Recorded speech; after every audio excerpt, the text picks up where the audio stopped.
What a difference a year makes in Formula One. It might as well just be 10 years. With the way that things have gone over the past year, I mean, you look back at the Saudi Arabian Grand Prix in 2024. I have the lineup in front of me right here. Verstappen first by over 8.5 seconds. Checo in second place. Leclerc third. Piastri fourth. And Fernando Alonso fifth. We're not going to see that this year. I mean, obviously, because Checo is not in Formula One this year, but we're not going to see Red Bull 1-2. The simple fact. I don't think I'm going out on a limb here. But, man, what a year a difference. What a difference a year makes. Jeez, oh, Pete, I need to learn to talk. What a year a difference makes. So, I'm Dylan Hildreth. This is the Dylan Hildreth Show. Make sure to like the video, subscribe to the channel, hit the notification bell so you don't miss any of my videos from Formula One, NASCAR, football. We got it all. So, as I was saying, what a difference a year makes.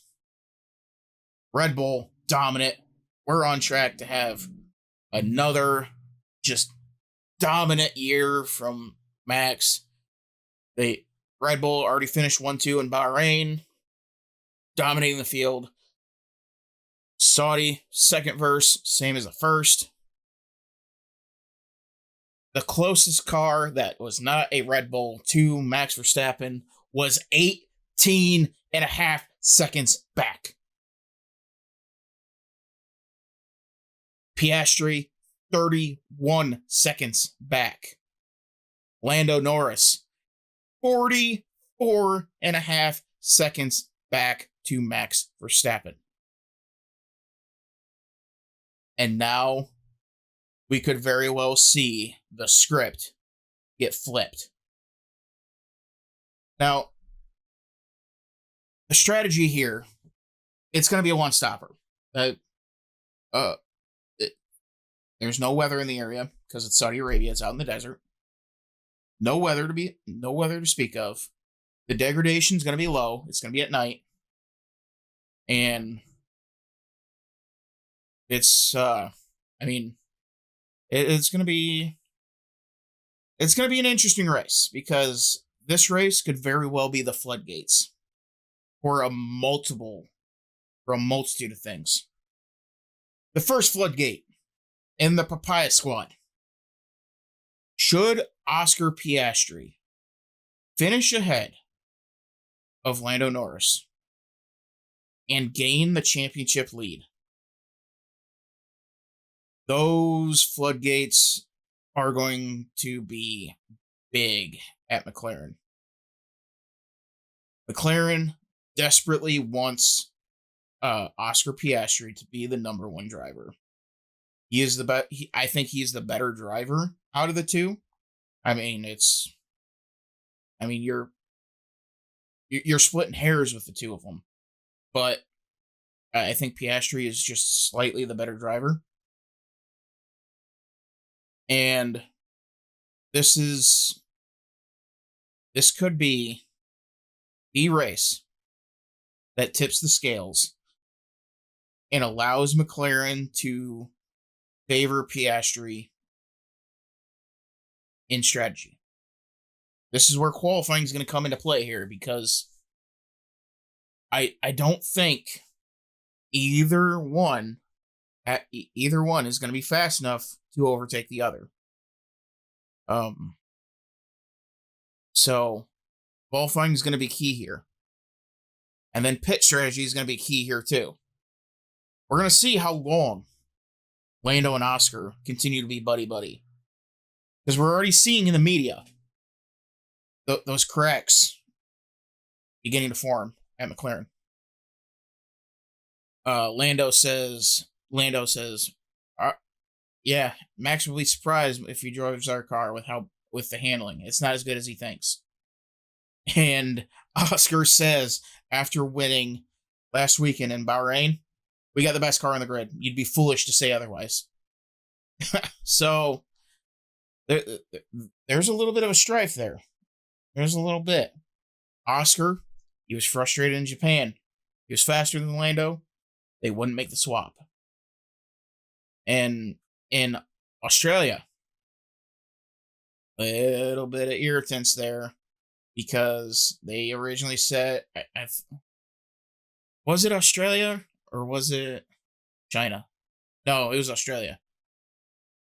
They told Oscar, don't pass. Don't pass. Stay in line. Okay.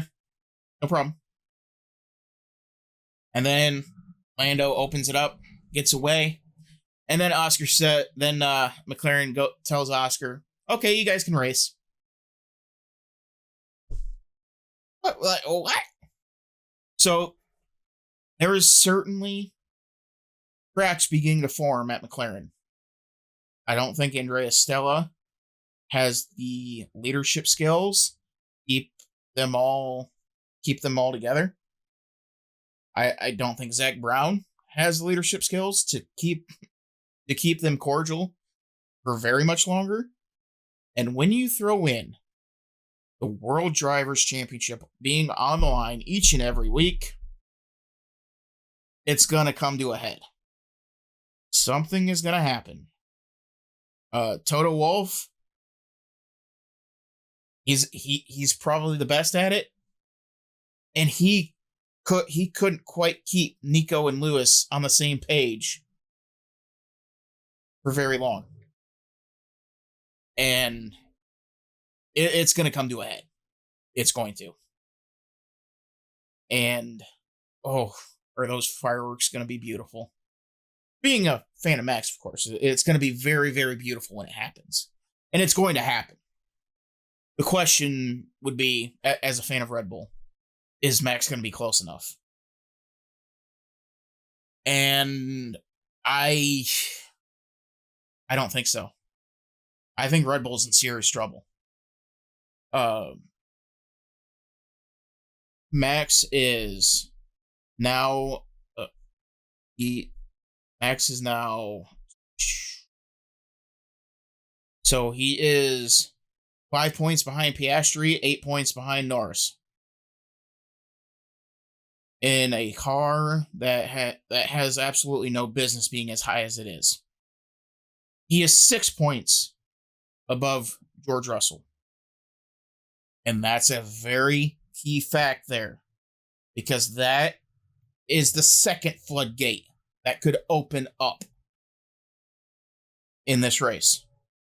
If Russell scores 7 or more points than Max, that moves Max to 4th, allowing Max Verstappen to invoke his clause at the break. I think it's got to continue to the summer break, and he will be able to activate his clause, allowing him to walk away from Red Bull hands completely clean, allowing him to sign wherever he wants.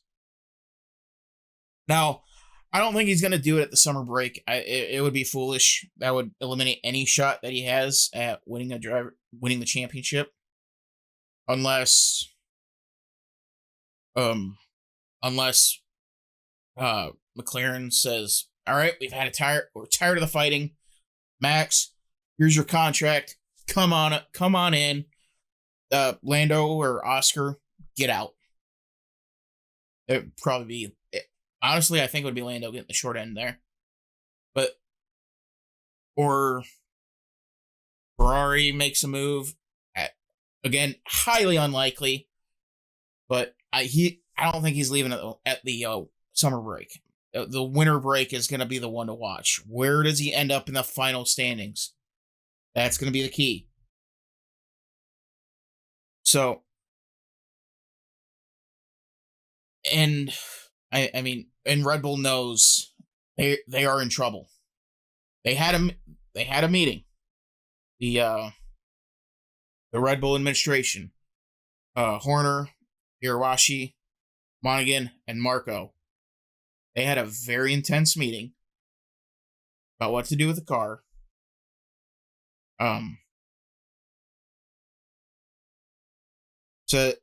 Marco said, we need to get the car's performance back as quickly as possible, and the standards, like a pit stop, have to work.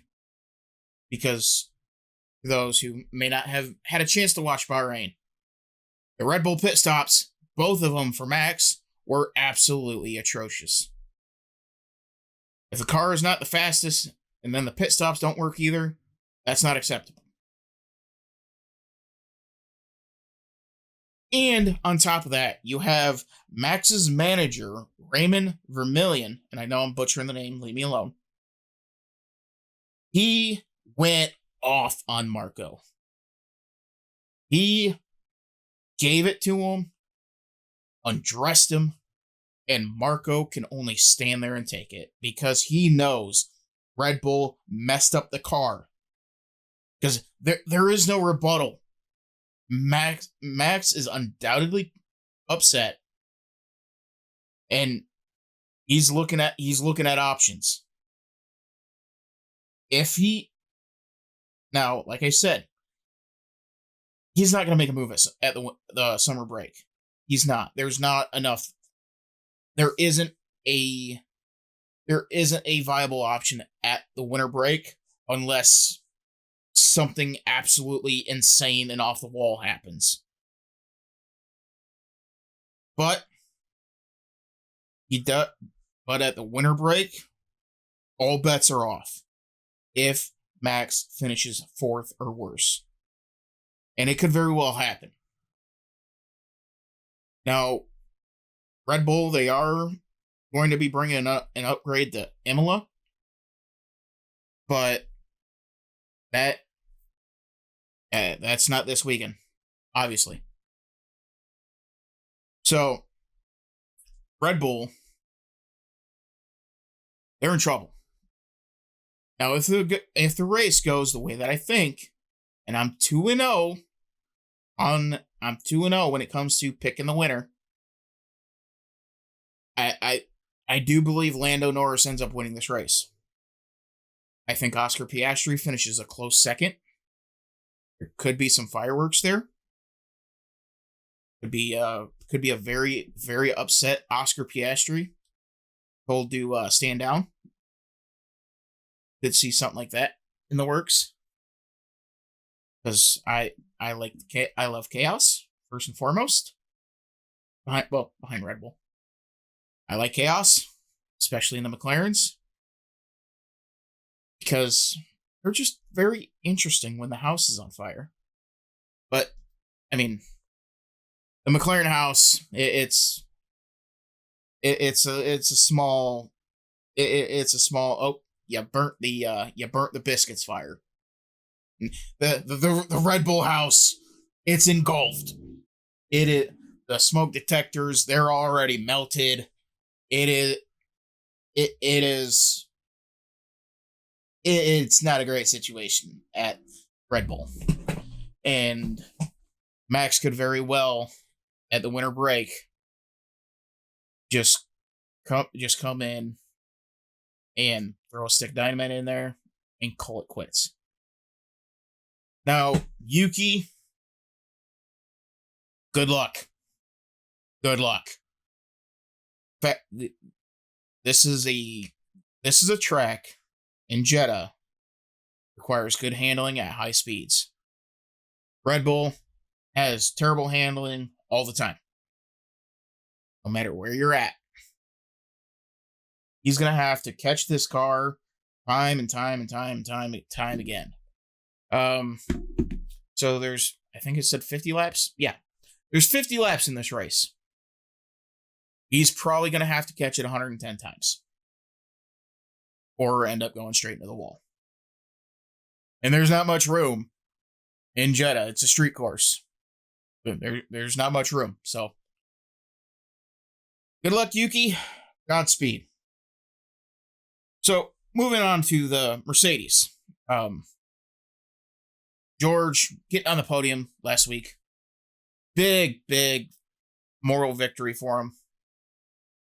they're obviously headed in the right direction. Kimi, lights out in the points each and every time he's gone out there.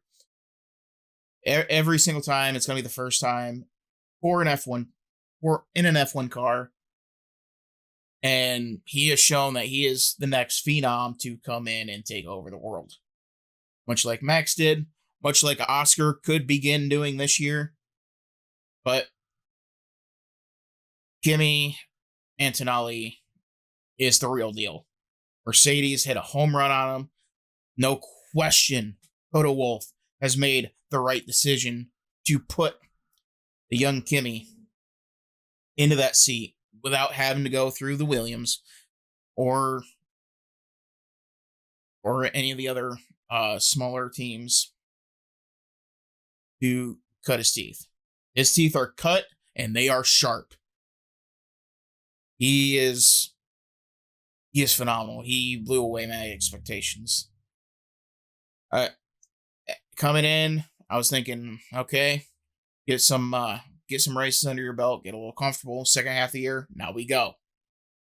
We're going now. I mean, good Lord, this kid's incredible. I do have George Russell finishing on the podium again. I do have him finishing third. So, Kimi, he'll be in the points. I think he's just going to be up. I think he's going to be behind one, if not both, Ferraris. And maybe a Max Verstappen, maybe Max. But coming in fourth, I'm going to have Charles Leclerc. He's doing the best with what he's got. Ferraris, they're not quite there yet. They're still working on some things. Obviously, there's going to be a lot of overhaul when you have somebody like Lewis Hamilton coming in. The Ferraris are beginning to split off in what they're doing with each car. So, I think that's the right thing to do in this situation. You have two number one drivers. Fred Vassar, experienced veteran team principal. He's been around the block once, twice, 77 times. I think he's making the right move here, splitting it off, acting like two separate entities. And I think we're going to see steady improvement from the Ferraris. Not quite the swings out of the from that. I don't think we're going to see quite the sharp incline of improvements in the Ferraris as I think we will with the Mercedes. I have a lot more trust in Toto Wolff than the Ferraris. Not a shot at Fred, but I have a difficult time trusting the Ferraris. I do. Now, I do think Kimi is going to finish fifth behind Charles. Sixth. I think that is about where we see Max. Seventh, I'm gonna go with Lewis Hamilton. He's gonna be a little bit frustrated, but he's gonna be a little bit more at ease with where they're going. This could just be another weekend of just trying to learn and figure out the Ferrari. It's gonna take him. I would say by the time they make their way to Europe, you're in maybe about halfway through this European stint, he's gonna have it more figured out. Like, this is gonna be a second half campaign for Lewis. The Ferrari's not where it needs to be. Lewis, he's still trying to learn a completely new system. So, give him some time. This is gonna be it's gonna be a lost half year for him. But I think we'll see Lewis making that late charge in the second half of the year. Here, like I said, just another learning experience. Now I could very well see Lewis doing a lot better here than where I have him, but it's just where I got him. So, let's see. Or did I have Lewis? Lando, Oscar, George, Charles, Kimmy, Lewis, Max, Lewis. And then 8th and 9th, I don't know. We'll say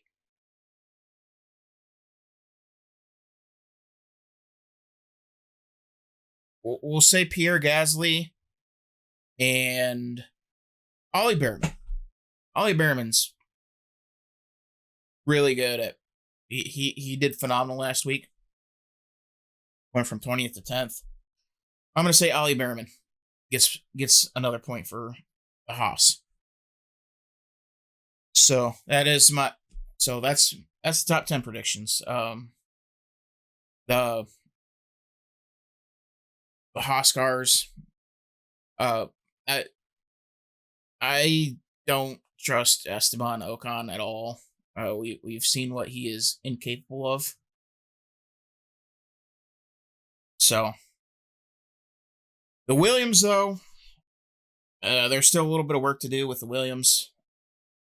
I think they do have a very very good stable. They're going to be fighting for points. They could come away with double points. Who knows? Who knows once you get past the McLarens, really. And if you say you know, then you are more confident than I am. Because after the first two, all bets are off. So, that is... So, I want to touch a little bit more on this whole situation with Max, because this is absolutely fascinating. Where does... So, say the nuclear option happens. Max finishes outside top 4 in the going at the end of the year. He finishes outside the top 3. He invokes that clause. He goes off to Aston Martin and works with Adrian Newey. That if Max leaves, he's going to Aston Martin. Mercedes, they have no reason to be interested in him. Ferrari, they're full. McLaren, they're obviously full. He'll go to Aston Martin if they leave. If he leaves. He trusts Adrian Newey. He likes Adrian Newey. The team principal, that's going to be a big question. Does Lawrence pony up and get GL away from Red Bull? He has ponied up to get people that he wants. Obviously, he's going to go to the ends of the earth to make Max happy. The only question is, does he go? Does Lance get the boot, or does he kick out Fernando Alonso? That's the only question there. Hopefully, it's Lance, but I doubt it. But where does Red Bull go?